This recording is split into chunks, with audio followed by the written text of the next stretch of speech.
Debt Chapter 4, Cruelty and Redemption. This chapter discusses money in a more philosophical context. How does money affect the way we think? And we're tying that back into the central question of how does thinking in the language of the marketplace affect us when we're considering the moral dimension? So, from last chapter, we have two theories of money that don't really explain completely what money is.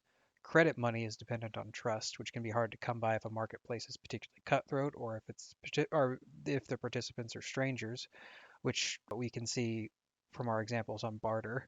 A coin from Rome can be accepted as more valuable than the actual silver inside it, but only in Rome, or those that deal with Rome. To someone in India, is it still money under the chartalist case?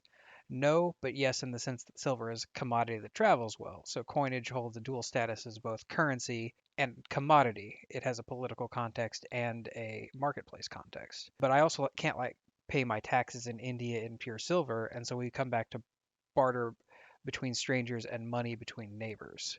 Dual status indicates something else, though, because half is stamped by the state, and that's a matter of political contestation.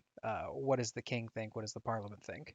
And not a particular working of the market. So this tension around coin money is not inherent in the human condition, but a matter of circumstances. We again separate the history of money from the history of coinage. So now we get into some philosophy and some theories about the origin of the comparison of things. And the origin of thought is the comparison of things and their exchange, which is also extended to power. Smith and Nietzsche both talk about propensity to calculate. And Nietzsche goes a step further in arguing that the comparison of things is the basis of thinking. Smith, too, saw the origins of language as lying in our propensity to exchange one thing for another, which he also saw as the origins of the market, which would tend to support his essentialist market view. Nietzsche, however, sees the power differences between humans necessarily resulting in creditors and debtors in any social arrangement based on the exchange of something. So then, if we examine original barbarian law codes, which tabulated X amount for a ruined eye, so much for a severed finger, and Nietzsche proposes they were not originally meant to fix rates of monetary compensation for the loss of these things, but to establish how much of the debtor's body creditors were allowed to take. So Nietzsche's argument goes something like this. A tribe acknowledges a kind of obligation to its ancestors for the sacrifices they made to build up the tribe. Quoting here, members of the tribe have to pay them back for these sacrifices and achievements. This debt to the ancestors is ever growing because good happenings are attributed to them and their population is ever growing. Each generation the tribe survives. So increasing rituals must be added and chapels built and rites performed, etc. Stopping here, we have something that looks a little like primordial debt theory derived from Smith's premises about how humans think. As a community grows larger and more powerful, so do the ancestors and those who act on their behalf. The community reacts as if it is legally acceptable for them to stand in for the transgressions, like angry creditors. When the community has become large and powerful enough, the ancestor spirits are necessarily transformed to a kind of deity, taking on larger and larger cosmic roles and increasing the penalties for transgression. At the end point of this transformation, the debt is infinite and unpayable with any debt or sacrifice. We have original sin, and the torment for failure to pay is eternal. So now we have our creditor, God, sacrificing himself, debtors, out of his love for debtors. And this all takes place in the Christian context because of the locality Nietzsche worked in. So from this, it all sort of makes sense from his initial premises that we are rational calculating machines and that commercial self-interest comes before society. That society itself is just a way of putting a kind of temporary lid on conflicts between people by demanding that they pay back to some sort of ancestor spirit and proceeding from there. But we see the results, and these premises are obviously a little wacky. So Nietzsche is not likely proposing that this is the truth, but these are the assumptions that Smith has given us, and he is using them to shock kind of bourgeois readers. This is not how actual hunter-gatherers think, because there are still several communities of them we can go and ask. And when faced with a similar situation of being in a position of surplus and having a hungry neighbor, one Inuit hunter is said to have said, "Up in our country, we are humans, and since we are human, we help each other. We don't like to hear anybody say thanks for that. What I get today, you may get tomorrow. Up here, we say that by gifts one makes slaves, and by whips one makes dogs." Specifically, to be human is to refuse to make a self-interested economic calculation.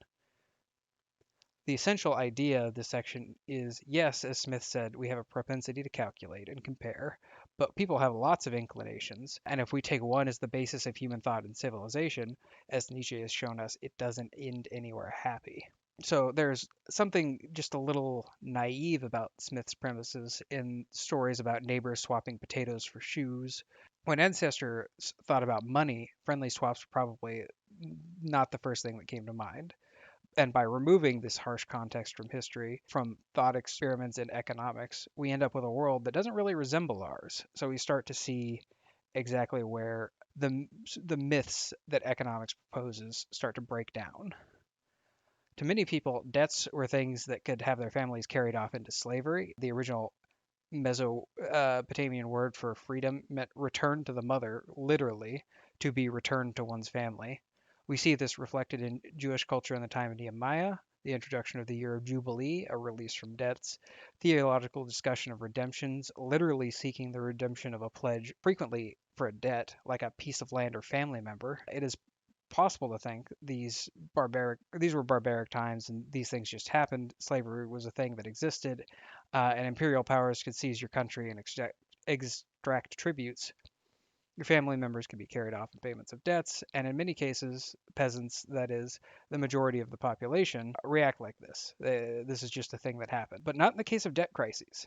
Peasants got big mad about debt crises. They petitioned kings and judges for relief.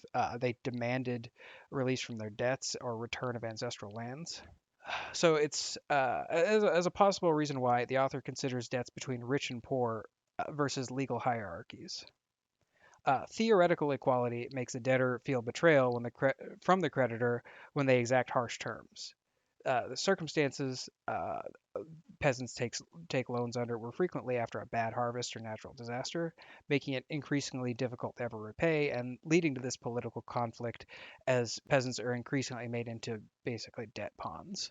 Reference the Inuit hunter above, living in an egalitarian society, specifically denies that his aid is a gift or a loan of some sort. When we are theoretically equal, but resources make it not so, and the wealthy creditors exact payment in the form of families or ancestral lands, especially for things outside the control of the peasants, like bad harvests, this seems like a violation of what we think of as shared humanity.